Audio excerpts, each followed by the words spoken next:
Assalamualaikum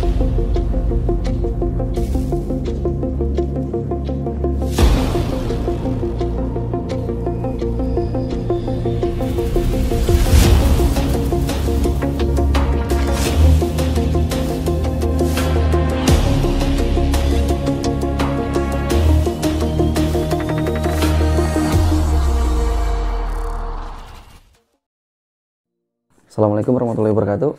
Kembali lagi di channel Malang Summit. Di video kali ini, gue akan coba membahas produk atau review produk.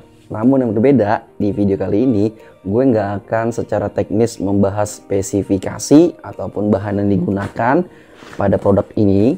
Tapi namun gue lebih kepada sharing impresi atau user experience gue selama menggunakan tas Monte ini.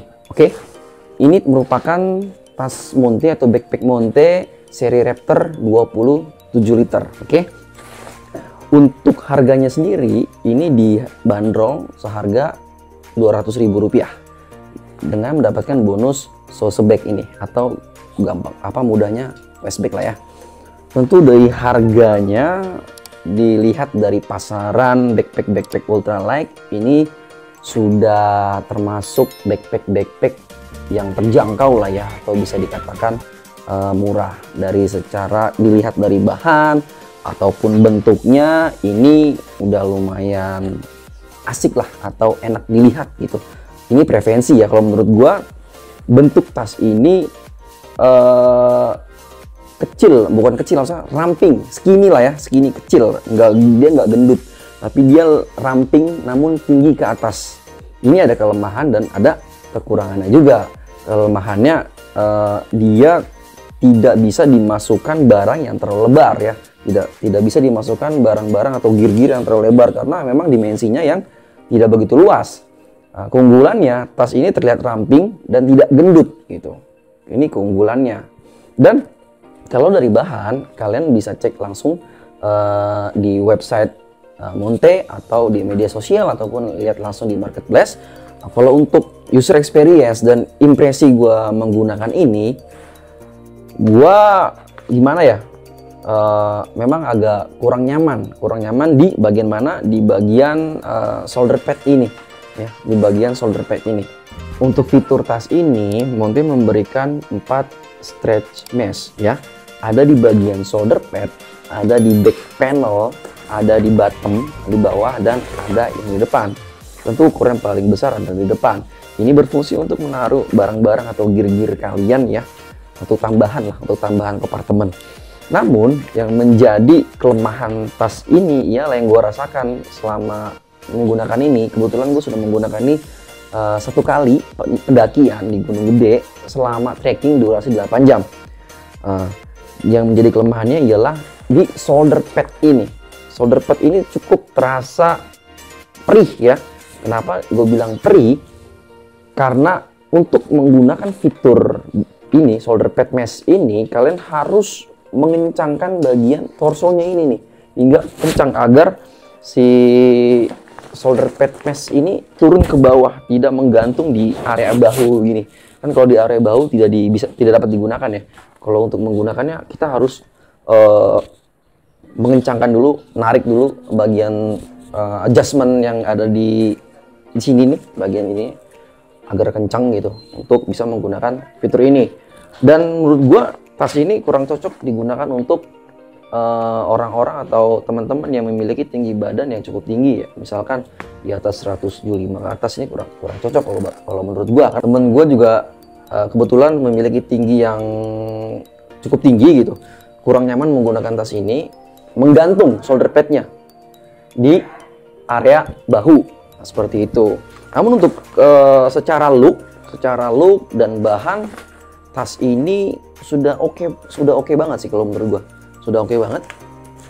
Dia panjang ke atas, tidak lebar ke samping, jadi looknya lebih enak dilihat lah ya. Namun yang menjadi kekurangan juga menurut gue, ini preferensi sih.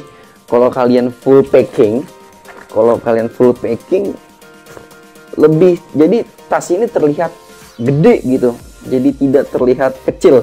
Secara kan kalau ultralight kita mau lihat mau terlihat kecil gitu backpacknya. Sedangkan kalau menggunakan tas ini dan full pack, ini akan tinggi sekali gitu. Apalagi kalau kita pakai rain cover, tentunya seperti carrier kalau kita menggunakan rain cover gitu. Dan untuk kelebihan lainnya, fiturnya banyak banget. Ini apa namanya, ini tali cordnya udah bagus banget. Dia ada motif-motif putih seperti ini, tentunya secara look lebih menarik gitu.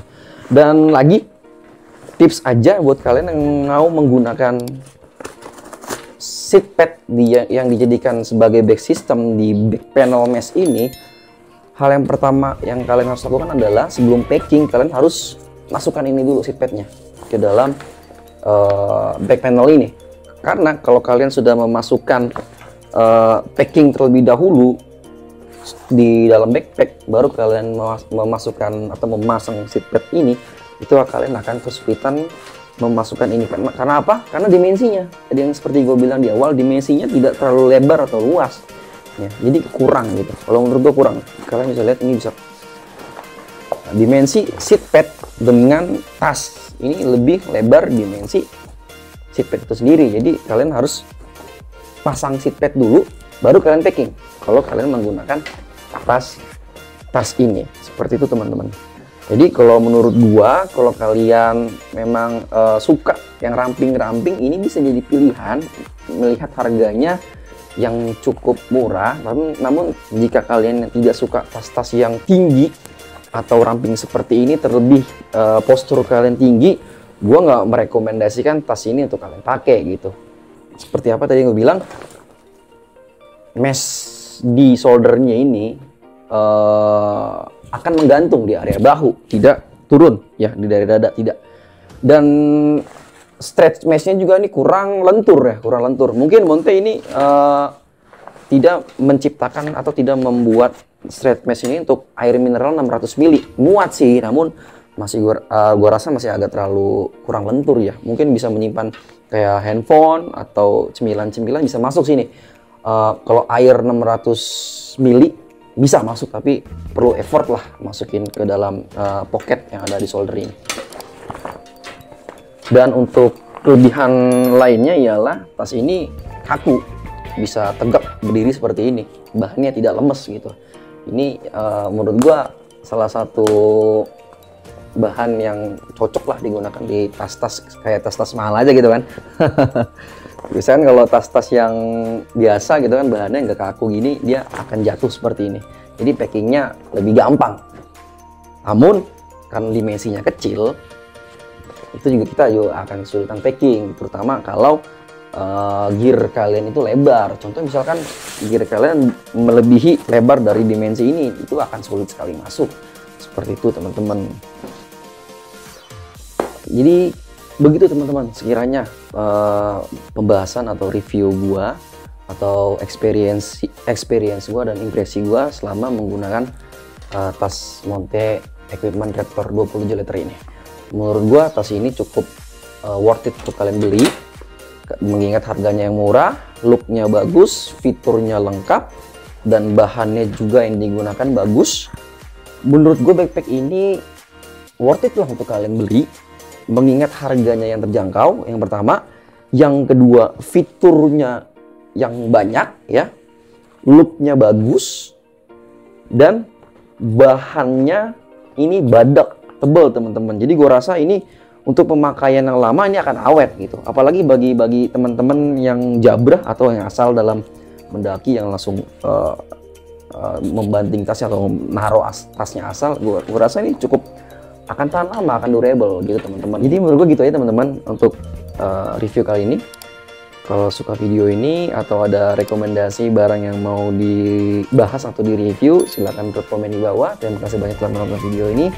Kita kembali lagi di bahas produk selanjutnya atau di video-video vlog pendakian selanjutnya. See you, bye-bye. Assalamualaikum warahmatullahi wabarakatuh. Salam samit, bye-bye.